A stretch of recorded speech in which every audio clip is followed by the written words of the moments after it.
how does an organization go from holding desperate whispered meetings inside a Nazi concentration camp to literally hosting a suburban pancake breakfast on a Tuesday morning? It sounds like a punchline, right? Right. But it's one of those fascinating historical paradoxes of the last 3 centuries, really. Yeah. And I am so incredibly thrilled you are here with us for this because today we are looking at the grand finale of our 4-part deep dive.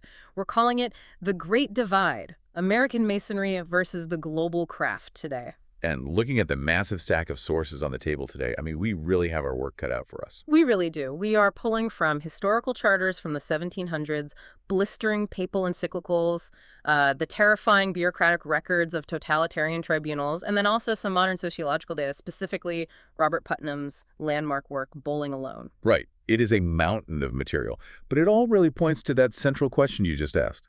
Exactly, because your mission today, as you're listening and going through all of this with us, is to understand how a single philosophical fraternity, which was born from the exact same medieval stonemason guilds and Enlightenment ideals, how it fractured so violently that it ended up existing in just radically different realities across the globe. Right. I mean, we were talking about a spectrum that ranges from clandestine cells acting as underground incubators for armed revolutions in South America. To guys in aprons handing out chili in Ohio. Exactly. Okay, let's unpack this, because to understand the architecture of global Freemasonry today and why it looks so profoundly different depending on what country you're standing in, we actually have to travel back in time. Yeah, the entire global network is split by this massive ideological and theological fracture that happened in the late 19th century. Right, so let's set the scene. I was looking through the notes, and it all seems to center on September 1877. 1877. We are at the General Assembly of the Grand Orient de France, or the GODF, in Paris, and up steps this man named Frederic Desmond. Now, looking at his background, Desmond is not some fiery, atheistic provocateur, right? No. He is a Protestant pastor, he's a Republican deputy, but he presents this report that just drops an absolute intellectual bomb on the assembly. He really does. Desmond essentially recommends removing the mandatory theistic language from the Grand Orient's Constitution. Yeah. Up until this specific moment, to become a Freemason, you had to explicitly affirm a belief in the Grand Architect of the universe, which is often abbreviated as the JTU and the immortality of the soul. Right. And Desmond steps up and argues that this requirement is actually a dogmatic barrier. His argument is so fascinating to me. He's basically saying, if we are truly an organization about universal human brotherhood, how can we slam the door in the face of a good moral man just because he doesn't define the divine the way we do? Exactly. Or because he doesn't believe in a deity at all. Right. He argues that demanding a religious test completely contradicts the universalist premises of the Enlightenment. Because, it inherently excludes agnostics, positivists, and secular freethinkers. And the assembly actually listens to him. They do. They vote to amend Article 1 of their Constitution. Yeah. They replace the mandatory belief in God with a new guiding principle, which is absolute liberty of conscience and human solidarity. Okay, stop right there for a second, because I saw a term in the research that I really need you to break down for me. The sources describe this moment as a profound ontological shift. Right. What does that actually mean in practice for a guy sitting in a lodge in Paris in 1877? That's a great question. So an ontological shift means a fundamental change in the nature of what the thing actually is. Okay. Before 1877, Freemasonry viewed itself as operating under a divine umbrella. God was the ultimate reference point for their morality. When they removed that requirement, they weren't just, changing a membership rule. They were changing the whole foundation. Exactly. They were shifting the entire foundation of their moral universe from divine revelation to human reason. They were pivoting away from religious orthodoxy toward institutional secularism, or what the French call laïcité, the strict separation of religion from public and institutional life. But the French weren't entirely acting alone here, were they? I noticed in the historical timeline that Belgium actually did something very similar a few years earlier. Yes. The French were building on a precedent set 5 years earlier, in 1872, by the Grand Orient of Belgium. And understanding the Belgian context is really crucial to understanding the why behind all of this. Right, because things don't just happen in a vacuum. Exactly. In Belgium, there was this massive societal conflict known as the School Wars. Under liberal leaders like Pierre Theodore Verhagen, the lodges were facing immense political and social friction from Catholic clerical influence. Because the church was trying to control the schools, right? Yes. The church was aggressively trying to control public education and state institutions. So the lodges were essentially the only safe spaces for secular people to organize. Basically, yes. The Belgian Masons excised the requirement of a supreme being as a direct tactical and philosophical response to that clerical overreach. They needed their lodges to be a space where secular thinkers, scientists, and progressive politicians could organize against religious dogma without having to swear an oath to a religious concept. That makes total sense. And then France, facing similar struggles between the secular republic and the conservative Catholic Church, saw this and followed suit in 1877. Precisely. Okay, but meanwhile, over in London, the United Grand Lodge of England, the UGLE, which is basically the mothership of the whole Anglo-American tradition, they are watching this happen. Oh, they're watching closely. And I imagine they do not see this as a triumph of Enlightenment universalism. No, they see it as absolute, unmitigated heresy. Wow. To the UGLE, the belief in a supreme being wasn't just a membership rule. It was an ancient, immutable landmark of the craft. You remove that, and in their eyes, you are quite literally no longer practicing Freemasonry. You are just a political club playing dress-up. Right. And it wasn't just about the belief in God, was it? It was also about the physical book on the altar. Yes, the sacred volume. By removing the theological requirement, the French also made the presence of the volume of the sacred law, usually the Bible optional, on the lodge altar. And to the English, taking the Bible off the altar was the absolute final straw. So the UGLE's response is immediate, and it is ruthless.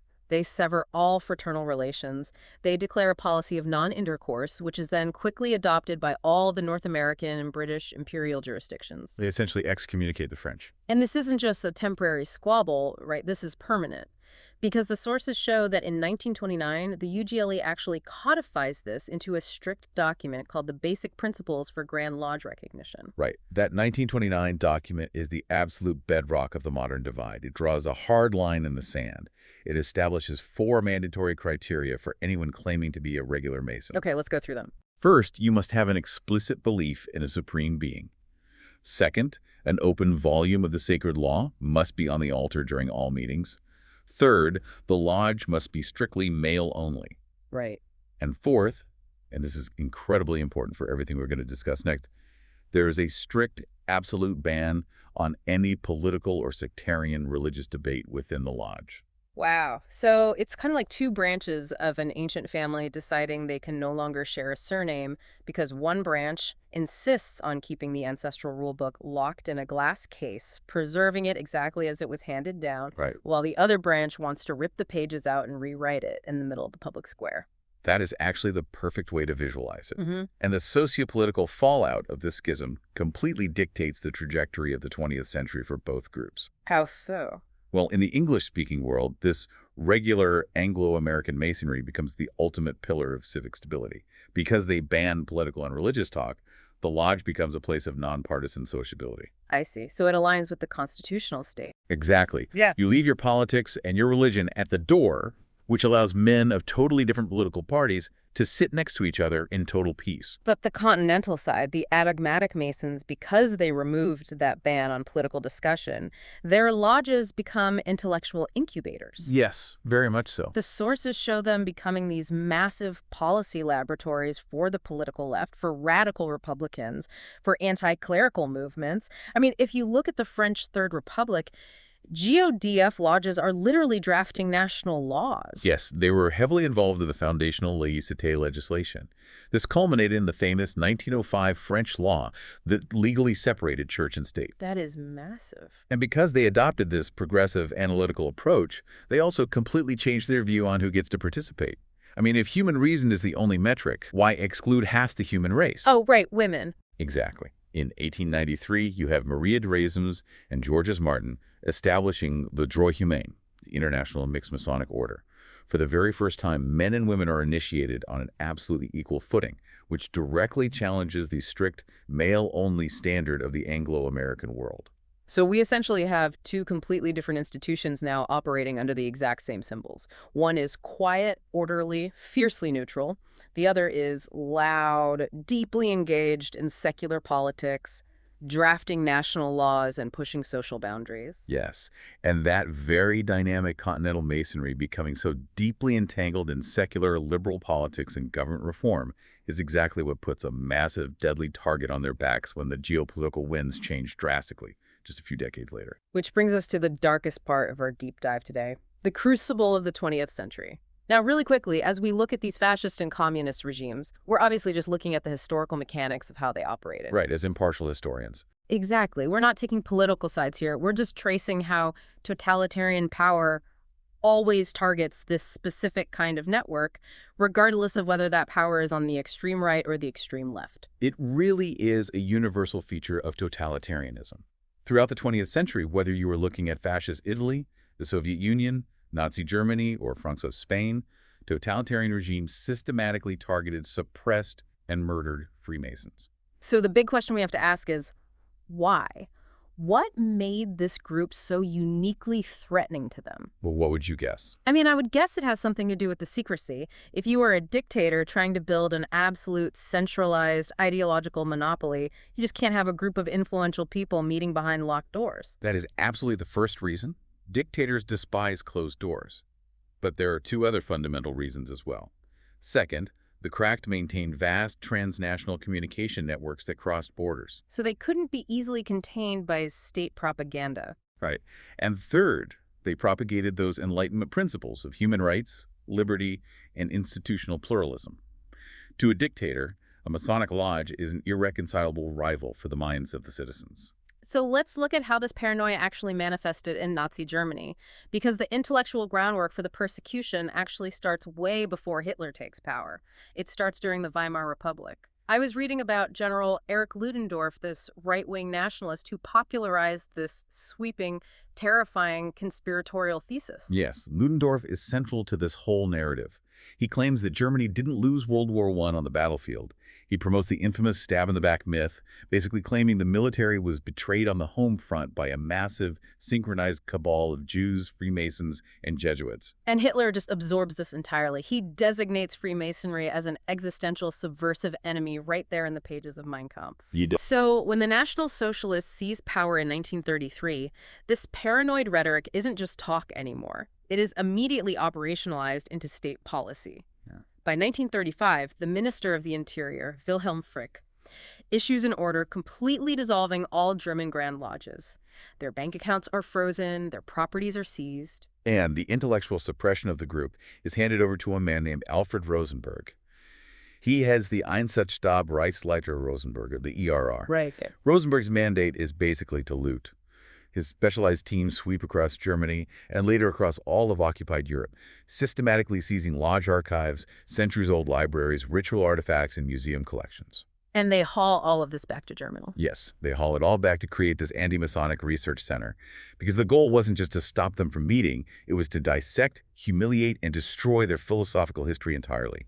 And the human cost of this is just staggering.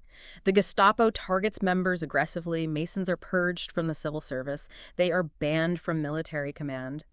And if you end up in the concentration camp system, the SS actually has a specific classification for you. Yes, they did. We all know the horrific badge system used in the camps, right? The yellow star for Jewish prisoners, the pink triangle for homosexuals. The sources show that Freemasons were classified primarily under the red inverted triangle. The red triangle was the designation reserved for political prisoners and active subversives. And the historical estimates suggest that between 80,000 and 200,000 Freemasons across Europe were murdered in the concentration camp and extermination apparatus. That is just unbelievable. It's really important to note the tragic overlap here. Many were caught in multiple classifications. They were targeted because they were Masons, but also because they were left-wing partisans, political dissidents, or of Jewish descent. The bureaucratic machinery of deaths didn't differentiate, it just consumed them. But amid all that horror, the source stack reveals a story that honestly stopped me in my tracks when I read it. It's a story of psychological resilience that is almost hard to comprehend. You're talking about Esterwigen. Yes, we're looking at a place called the Esterwigen concentration camp in Germany. It's 1943, and inside hut number 6, surrounded by guard towers, barbed wire, and the daily reality of starvation and death, 7 Belgian political prisoners decide to form a clandestine Masonic lodge. They called it Loge Liberté Chérie, which translates to Beloved Liberty Lodge number 29. These were men who had been affiliated with the Grand Orient of Belgium before the war, and operating under the constant, immediate threat of discovery and execution, they actually managed to secretly initiate new candidates inside the barracks. How do you even do that? I mean, you have no regalia, no books, no safety. If a guard catches you, you're dead. You do it entirely from memory. You do it in whispers in the dark while someone watches the door. They actually used a Catholic priest, who was also a prisoner in the same hut, to stand guard and warn them if the SS patrols were approaching. The sources describe how they conducted these philosophical discourses and preserved their ritual as a profound act of psychological and moral survival. In a place designed to strip away every ounce of your human dignity, to reduce you to a literal number tattooed on your arm continuing to practice the craft, was their way of asserting that their minds and their brotherhood were still free, even if their bodies were imprisoned. It is the ultimate rebellion of the human spirit. It really is. And when the war finally ends, the global fraternity obviously looks for a way to honor that survival, which brings up the famous story of the blue forget-me-not flower, Das Vergissmeinnicht. Yes. The forget-me-not. Now, I've always heard this legendary story that during the Nazi regime, Masons secretly wore this little blue flower pin in their lapels to identify each other on the streets right under the noses of the Gestapo, because they obviously couldn't wear their traditional square and compasses. It is a beautiful, evocative story, and it is deeply ingrained in popular Masonic lore. But as an analyst of the historical record, I do have to clarify that it is largely a romanticized myth. Oh. Yeah. The truth is slightly more complex, though no less meaningful, really. The Forget-Me-Not pin was originally created and distributed as a charitable fundraising pin by a German Grand Lodge called Zur Sonne back in 1926, which was well before the Nazis took power. Okay, so it already existed as a benign Masonic charity pin. Yes.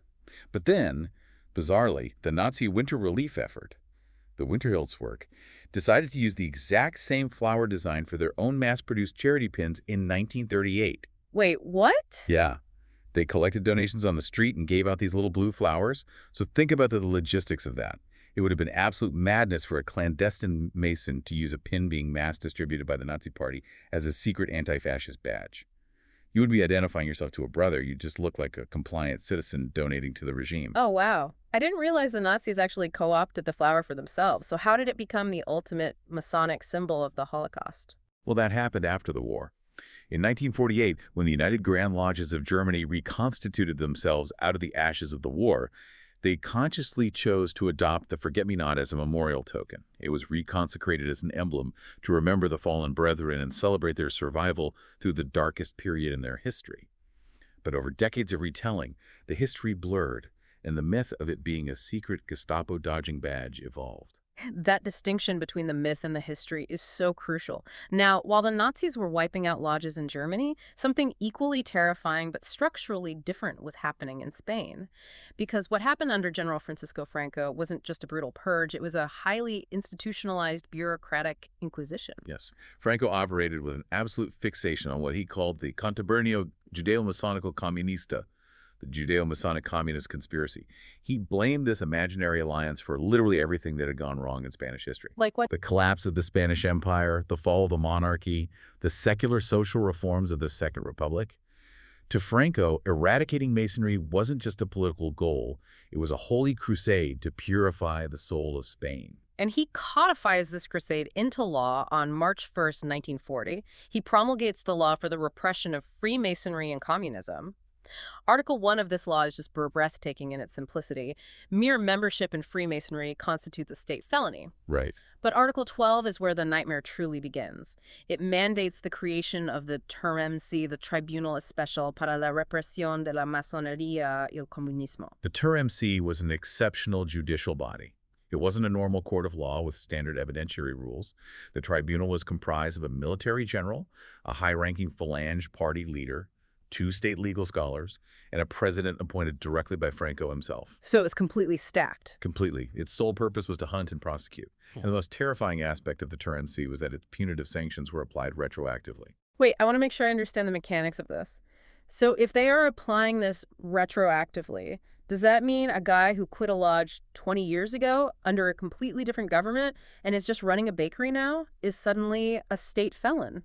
Exactly that. Ah. Even if you had joined a lodge entirely legally 20 or 30 years earlier under the Spanish Republic or the Bourbon Restoration, and you had since resigned and moved on with your life, you were now a retroactive traitor to the state. That is terrifying. The regime set up a massive archival intelligence unit that systematically raided lodge halls across Spain. They seized minute books, financial registers, attendance logs, even the names embroidered on the back of ceremonial aprons. Right, and they centralized all of this in the Archivo General de la Guerra Civil in Salamanca. The notes say they built an index database of tens of thousands of suspected Masons. It's basically the analog precursor to a totalitarian digital surveillance state. It was an incredibly efficient paper database of terror. If your name was in the Salamanca files, the Term came for you. The penalties were draconian.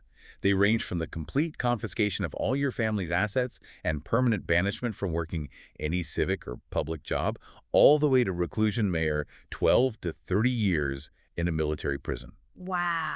This tribunal didn't stop operating till the end of 1963, and its liquidating commission was still wrapping up legal proceedings in 1971. They essentially eradicated the institution from Spanish soil for 40 years. Here's where it gets really interesting to me, though. We're looking at Hitler's Gestapo in the 30s and Franco's tribunals in the 40s, but where did they get this incredibly specific, paranoid language about Masons being a demonic, world-controlling cabal?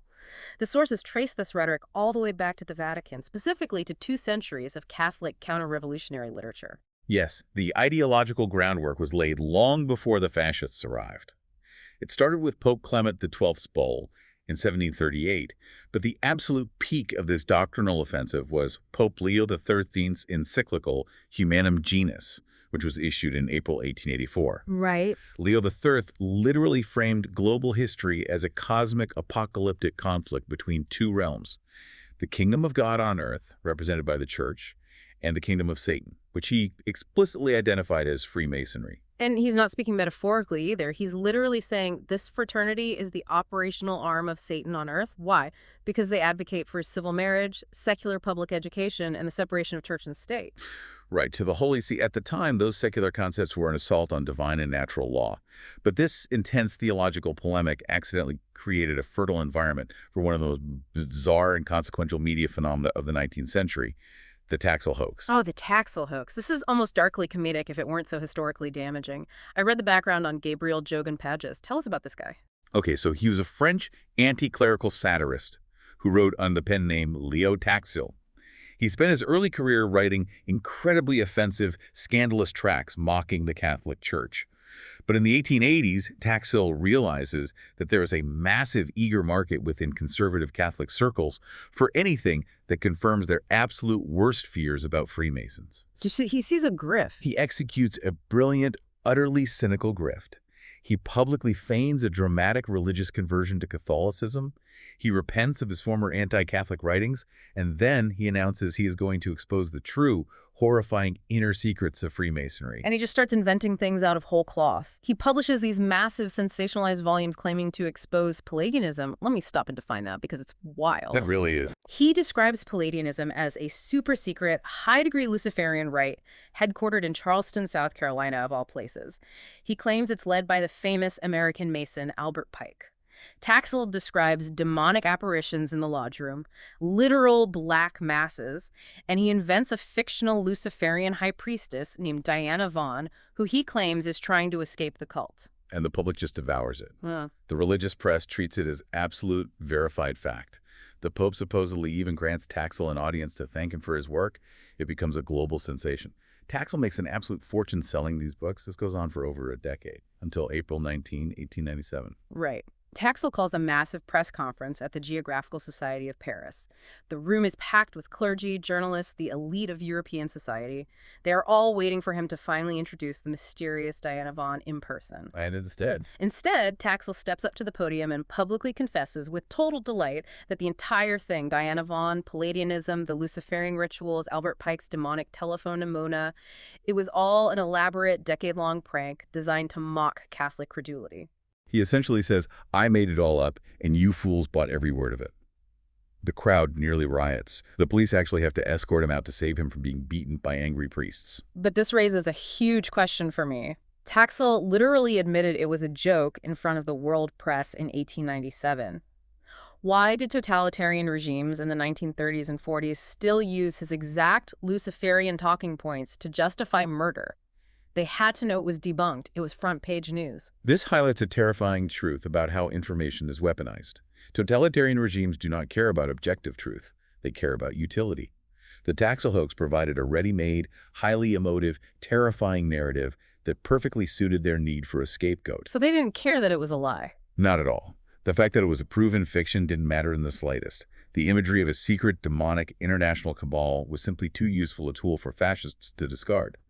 They synthesized Taxel's admitted lies with their own anti-Semitic and anti-communist propaganda to create the ultimate justification for extermination. It's a chilling reminder of how durable a useful lie can be. The same strict secrecy that got Masons killed by fascists in Europe was exactly what made them the perfect weapon for revolutionaries in South America, which is a perfect segue into the next part of our deep dive. Because while the craft was being crushed by the state in Europe, the sources show us that in other parts of the world, it was actually being used to build states, or in many cases, to completely overthrow them. Exactly. Freemasonry is not a monolithic entity. It operates like an institutional chameleon, assuming radically different forms depending on the socio-political environment it finds itself in. In regions where it wasn't being hunted by totalitarians, it often stepped into the vacuum of power, functioning as a revolutionary vanguard or an incubator for national liberation. Let's look at Latin America. This is where the story shifts from clandestine survival to full-blown geopolitical revolution. We are looking at Hispanic America under the Spanish crown in the late 18th century. And the intellectual architect of the liberation movement is a man named Francisco de Miranda. In 1797, Miranda is living in London, operating out of his residence on Grafton Way, and he found something called the Gran Reunion Americana, also known as the Logia de los Caballeros Racionales. Right, and Miranda is using the structural framework of a Masonic lodge. The secrecy, the binding oaths of loyalty, the tiered networking, the use of symbolic passwords not to discuss abstract philosophy, but to organize expatriates and disseminate Republican Enlightenment ideas. He is building an ideological incubator aimed directly at destroying Spanish colonial rule. And this network doesn't stay in London, it metastasizes. It expands through a system of daughter lodges, leading to the creation of the famous Logia Lautaro in Cadiz, Spain, in 1811. I love the historical symbolism here. They named it after Lautaro, the 16th century Mapuche leader who violently resisted the initial Spanish conquest in Chile. It's a massive statement of intent. It really is. And by 1812, you have elite military leaders like José de San Martín, Carlos María de Alvear, and José Matías Zapiola, physically transporting this Lautaro structure across the Atlantic to Buenos Aires. The Logia Lautaro operates under the motto, Union, Fe, Victoria, Union, Faith, Victory. And it is crucial to understand that this was not a purely speculative fraternity where men gathered to read poetry or plan charity drives. Right. It functioned as a highly operative, clandestine, political and military directorate. I really want to understand how that actually worked in practice. I mean, how does a lodge coordinate a war? Through strict compartmentalization and elite consensus. The Lautaro Lodge is coordinating the appointment of military commanders. Because everyone in the lodge is bound by an oath of absolute secrecy and loyalty, they can debate military strategy freely without fear of Spanish spies. Oh, that makes sense. Yeah, they are influencing state policy behind the scenes through the Second Triumvirate in Argentina. And they are literally drawing up the logistical blueprints, securing the funding, and arranging the supply lines for San Martin's massive trans-Andean military campaign to liberate Chile and Peru. You also have Bernardo O'Higgins, who heads the Santiago chapter established in 1817. And of course, Simón Bolívar, the great liberator himself, was inducted into this Masonic network during his formative years in Europe. So the lodge structure provided the perfect operational security and trusted communication channels required to execute a synchronized multinational war of independence. But As is often the case with revolutionary coalitions, once the common enemy is defeated, the internal structure fractures. I was looking at the notes on Mexico, and it blew my mind. What exactly happened there? It says the country fractured literally along Masonic lines. The Mexican example is wild. You have a newly independent nation in the 1820s trying to figure out how to govern itself, and there are no traditional political parties yet. So the lodges step in to fill the void, and they split into two warring factions. On the right, you have the Escoceses. The Scottish Rite. Yes, the Escoceses practice the ancient and accepted Scottish Rite. This group became the political home for conservative, centralist, and pro-clerical factions. They were the traditional elites, wealthy landowners, and former royalist military officers who wanted a strong, centralized government that maintained close, cooperative ties with the Catholic Church. And on the left, you have the Yorkinos. These were lodges practicing the York Rite. I saw the name Joel Roberts Poinsett in the notes. He was the very first United States minister to Mexico, and apparently he was the one who actually secured the York Rite charters for them in 1825. He did, which was a very deliberate piece of American geopolitical meddling. The Yorkinos represented the liberal, federalist, anti-clerical, and populist factions. They wanted a decentralized republic modeled after the United States, and they wanted the total dismantling of the Catholic Church's political power in Mexico. So the rivalry between the Escoceses and the Yorkinos essentially became the entire mechanism of Mexican state formation. It escalated from philosophical debates in the lodge rooms to violent armed conflict and literal street battles. The fraternity provided the organizational chassis for the country's first civil wars. And we see a strikingly similar dynamic across the Pacific in the Philippines during the late 19th century. Only this time, it's a fight against the overwhelming authority of the Catholic religious orders, what the sources call la frailocracia. The colonial Philippines was dominated by Spanish friars who controlled not just religion, but land, education, and local governance. The resistance began with the ilustrados, the educated, expatriate Filipino intellectuals studying in Spain. Figures like José Rizal, Marcelo H. del Pilar, Graciano López Jaena, and Mariano Ponce. They joined Spanish lodges under the Grande Oriente Español and founded Logia Solidaridad number 53 in Madrid. Del Pilar and Rizal are using the craft to build international sympathy and lobby for secular reforms, for representation of the Spanish Cortes, and for basic civil liberties. By 1891, Del Pilar directs the establishment of indigenous lodges back home in the archipelago, starting with Logia en Maled number 144 in Manila. But peaceful reform hits a brick wall. In 1892, the Spanish authorities arrest José Rizal and deport him. And that is the catalyst for armed insurrection. When the peaceful Masonic route is closed, a man named Andres Bonifacio, who was a member of Logia Talibanao 165, steps up. He organizes the Katipunan, or the KKK. This was a secret revolutionary society explicitly designed to overthrow Spanish colonial rule through violent revolution. And Bonifacio literally copy-pastes the Masonic operating system to build his rebel army. It's a masterclass in revolutionary organization. He structures the Katipunan using Masonic administrative and initiatic models. He organizes the rebels into triangle-based clandestine cells. This means each member only knows the two other members in their specific triangle. Right. So if one member is captured and tortured by the Spanish, they can only betray two others, protecting the wider network. That's brilliant operational security. He implements a three-tiered Masonic rating system, Katipunan, Kawal, and Bayani, and he incorporates intense psychological rituals. We're talking about literal blood oaths, signing revolutionary documents in their own blood, and using symbolic blindfolds and physical ordeals during initiation to test the absolute loyalty and courage of the recruits. When the Philippine Revolution finally erupts in 1896, the Spanish authorities know exactly who is responsible. They target the Freemasons immediately. They execute José Rizal by firing squad. But the die is cast. The revolutionary leaders, including Emilio Aguinaldo and the future president Manuel L. Quezon, are all dedicated Masons. The craft becomes absolutely foundational to modern Philippine national identity. If we shift our view from the Spanish Empire to the British and French spheres, we see the craft adapting in entirely different but equally profound ways. Let's look at British colonial India. This is a fascinating example of imperial adaptation. When the UGLE expanded its lodges into South Asia, they were suddenly confronted with a level of deep religious diversity that their strictly Judeo-Christian framework simply wasn't designed to handle. Right, because earlier we established that the UGLE rules strictly mandate an open volume of the sacred law, specifically the Bible on the altar. But in India, you are initiating Hindus, Muslims, Parsis, and Sikhs. You can't ask a devout Muslim or Hindu to swear an oath of moral obligation on a Christian Bible. It completely negates the spiritual weight of the oath. Exactly. An oath is only binding if it is sworn upon something the candidate truly considers sacred. So, to solve this, the Grand Lodge of India and the local UGLE districts developed a brilliant syncretic compromise, the multi-faith altar.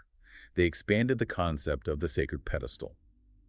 Alongside the Christian Bible, the lodges officially installed the Bhagavad Gita for Hindus, the Quran for Muslims, the Zendavesta for Zoroastrians, and the Guru Granth Sahib for Sikhs. That is a stunning visual. 5 different sacred texts sitting side by side on the exact same altar. When a candidate came forward, they swore their obligation upon their own specific text. By doing this, they universalized the moral obligation. The lodge became one of the incredibly rare institutional spaces in colonial India, where diverse, often conflicting religious elites could interact, dine, and negotiate on terms of absolute equality. It's a beautiful example of accommodation. But then the sources take us to sub-Saharan Africa, specifically to the post-colonial Francophone nations. And the picture here is much more Machiavellian. We are looking at a system called France-Afrique. France-Afrique is the unofficial, often deeply corrupt, diplomatic and economic architecture that maintained French influence in its former African colonies long after formal independence. And in countries like Gabon, the Republic of the Congo, and Chad, Freemasonry assumed a massive elite integration role. You had heads of statesmen like Omar Bongo and his son Ali Bongo in Gabon, Denis Sassou Nguesso in Congo, Idriss Déby in Chad, who didn't just join the lodges, they served as the absolute grand masters of their national grand lodges. Wait a second, I need to push back here. We just established earlier that regular masonry and even the French lodges operate with certain rules. The UGLE's 1929 rules strictly banned political involvement. Even the adogmatic French lodges, which allowed political discussion, were supposed to be about Enlightenment ideals. How does that square with sitting African autocrats literally using their lodge rooms to negotiate international statecraft and oil contracts with French corporate executives? That is the ultimate paradox of institutional power, and it perfectly highlights the massive gap between formal written lodge rules and the informal pragmatic realities of elite networking. In the context of France-Afrique, the Grand Lodges, which were often aligned with the Grand Lodge Nationale Française or the Grand Orient de France, were functionally repurposed. The no-politics rule is a luxury of stable, transparent democracies. So what did the lodge actually provide them that a normal boardroom couldn't? In these highly centralized, resource-rich autocracies, the lodge became the only secure, private, bug-free room where African political elites, French intelligence officers, and corporate executives could sit down and negotiate massive deals beyond public, legislative, or media oversight. The ritualistic secrecy wasn't protecting esoteric philosophy, it was weaponized to protect state and corporate secrets. The oaths ensured that what was discussed regarding oil revenues and military support stayed entirely hidden. So, while the global craft was busy surviving concentration camps, overthrowing the Spanish Empire in the Andes, accommodating 5 religions on an Indian altar, or brokering post-colonial oil deals in Africa, the United States takes Freemasonry and turns it into something entirely different. They turn it into something profoundly, uniquely American. The contrast is staggering. As we move into looking at the structural and cultural differences between the U.S. and the rest of the world, the very first thing we have to understand is that American Freemasonry is defined by absolute, decentralized federalist sovereignty. Let's unpack that because I know it confuses a lot of people. If you ask the average person on the street who the head Freemason of America is, they assume there is some guy sitting in a grand marble office in Washington, D.C., dictating policy for the whole country. But there is no Grand Lodge of the United States. It simply does not exist. Correct. The governance is fractured precisely along state lines, perfectly mirroring the American political system. You have 51 completely independent, sovereign mainstream Grand Lodges, one for every single state, plus the District of Columbia. They communicate with each other through a conference, but the Grand Master of Texas has absolutely zero authority over a lodge in Oklahoma. But the decentralization goes even deeper and frankly much darker than just state lines. Because operating parallel to those 51 mainstream state Grand Lodges is a completely separate sovereign system. The historically African-American Prince Hall affiliated, or PHA, Grand Lodges. And the history of Prince Hall is both a tragedy of systemic American racism and an incredible triumph of institutional resilience. Let's look at the timeline. At 1775, the American Revolution is sparking. Prince Hall, a free black man in Boston, wants to join the Freemasons. And he is explicitly, flatly rejected by the local colonial white lodges. Undeterred, Prince Hall and 14 other free black men seek initiation through a different route. On March 6, 1775, they are initiated into British Army Military Lodge number 441, which was attached to an Irish regiment stationed in Boston. But when the British Army leaves after the war, they are left with limited authority. They can meet as a lodge, they can bury their dead, but they can't initiate new Masons. So Prince Hall plays the brilliant long game. He bypasses the racist American colonial lodges entirely and petitions the premier Grand Lodge of England directly. And on September 29, 1784, the English grant him a regular, fully legitimate warrant for African Lodge number 459. The physical charter arrives in Boston in 1787. Following Hall's death, this body declares itself an independent Grand Lodge in 1808. By every measure of Masonic law and tradition, Prince Hall Freemasonry possessed impeccable regularity and lineage. Their charter came from the exact same source as the White Lodges. Yet for nearly 2 centuries, the white mainstream American Grand Lodges steadfastly refused to recognize them. How did they justify that? If the paperwork was legitimate, what was their excuse? They hid their systemic racism behind complex jurisdictional doctrines, specifically claiming exclusive territorial sovereignty. They argued that Masonic law dictated you couldn't have 2 sovereign Grand Lodges operating in the same geographical state. Since the white Grand Lodges were there first, they claimed the Prince Hall Lodges were clandestine or irregular interlopers. It was just a bureaucratic excuse for segregation. But instead of fading away, Prince Hall Masonry thrives. It develops into an absolutely essential social, political, and economic mutual aid institution for Black Americans. You look at the historical rosters, and it's a literal who's who of Black leadership. Booker T. Washington, W.E.B. Du Bois, Medgar Evers, Thurgood Marshall, Martin Luther King Jr. The Prince Hall Lodges physically served as the secure organizing spaces, the networking hubs, and the financial engines during the Civil Rights Movement. The institutional wall of segregation didn't begin to formally crack until 1989. That was the year the mainstream Grand Lodge of Connecticut and the Prince Hall Grand Lodge of Connecticut finally sat down, abandoned the exclusive territorial sovereignty argument, and extended mutual recognition to one another, acknowledging each other as legitimate brethren. And over the next 3 decades, that mutual amity slowly spread state by state. In October 2021, we saw a major milestone when the mainstream Grand Lodge of Georgia voted to extend recognition to the Prince Hall Grand Lodge of Georgia. But the sources show us that this process is still not complete. As of today, there are 5 Deep South holdouts: Mississippi, Alabama, Arkansas, Louisiana, and South Carolina. In those 5 states, the mainstream Grand Lodges still, to this day, continue to withhold mutual recognition from their Prince Hall counterparts. Why? What is the modern excuse? The formal excuses still revolve around jurisdictional technicalities or claims that the membership isn't ready for a vote. But sociologically, it is a stark reminder that Freemasonry does not exist in a vacuum. It inherits and reflects the deepest cultural and historical flaws, the lingering prejudices of the society in which it operates. But beyond race and jurisdiction, the everyday cultural practice of American Masonry also diverged radically from the European model. If you were to walk into an average American lodge today, you might get a chilly cook-off, a budget meeting where guys argue over the electric bill for an hour, and a charity drive to buy bicycles for local kids. If you walk into a European lodge, it's like stepping into a secretive, dimly lit, black-tie PhD seminar.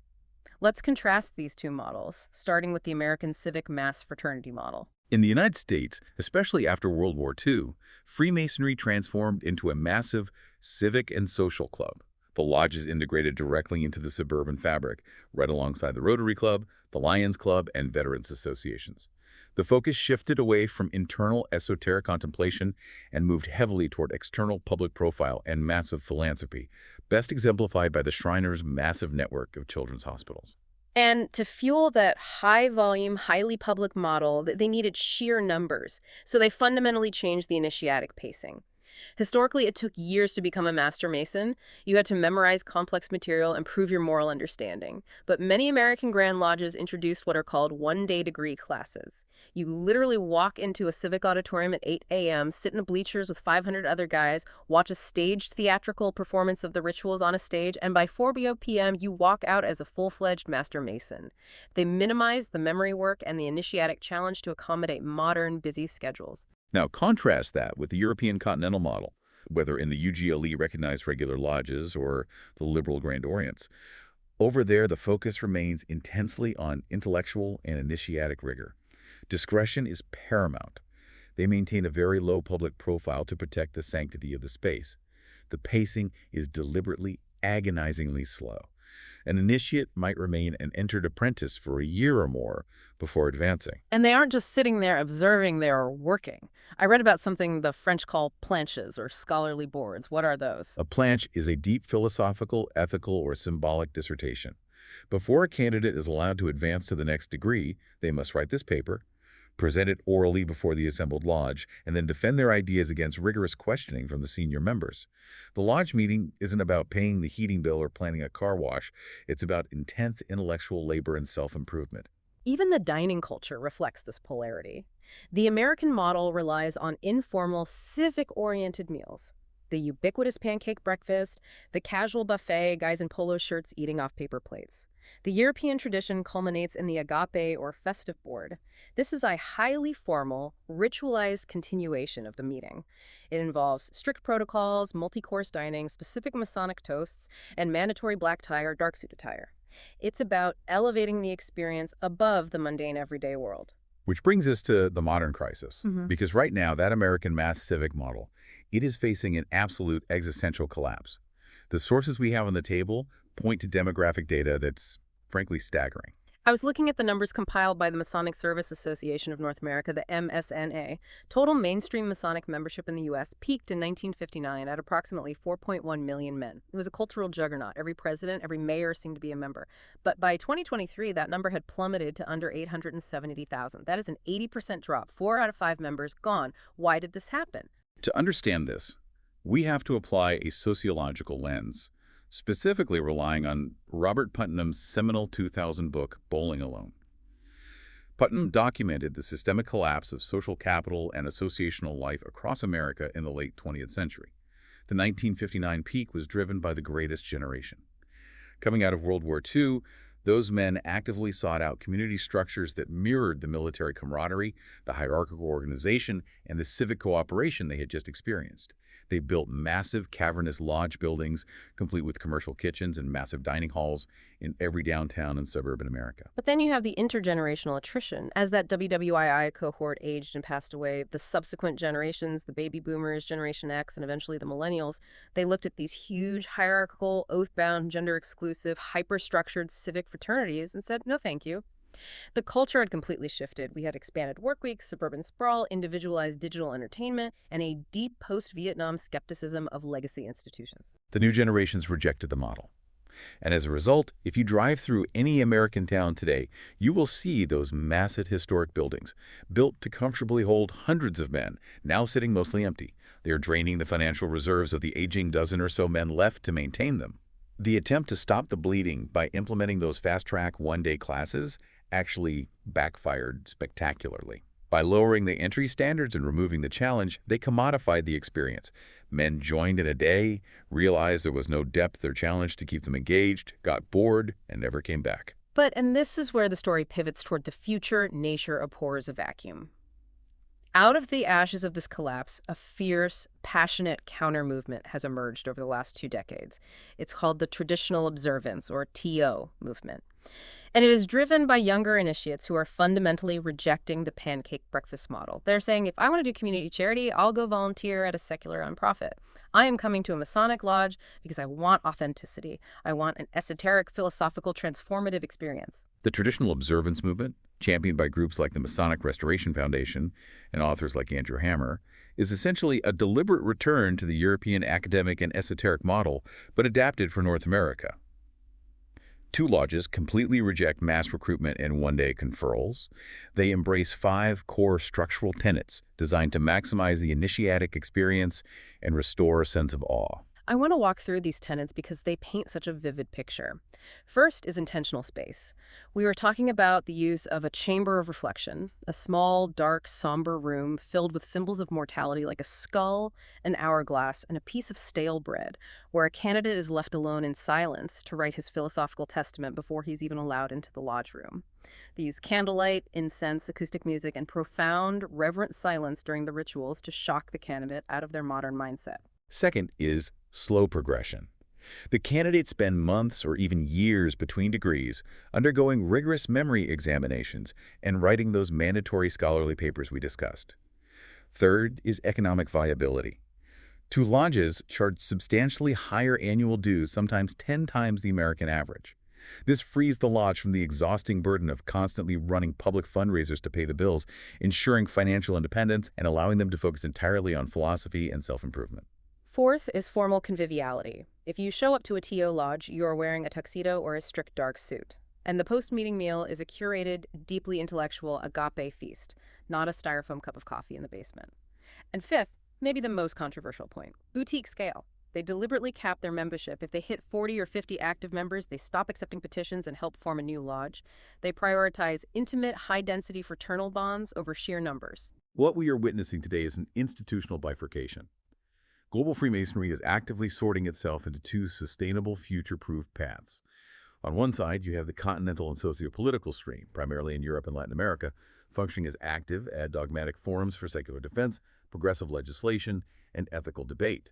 On the other side, you have this rapidly growing observant and initiatic stream, which is abandoning the dying mass civic model to return to the craft's original identity as a small, specialized, esoteric sanctuary. Let's bring all of this together.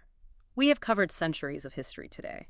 We started with the 1877 schism that tore the craft apart over the definition of the divine and the role of secular politics.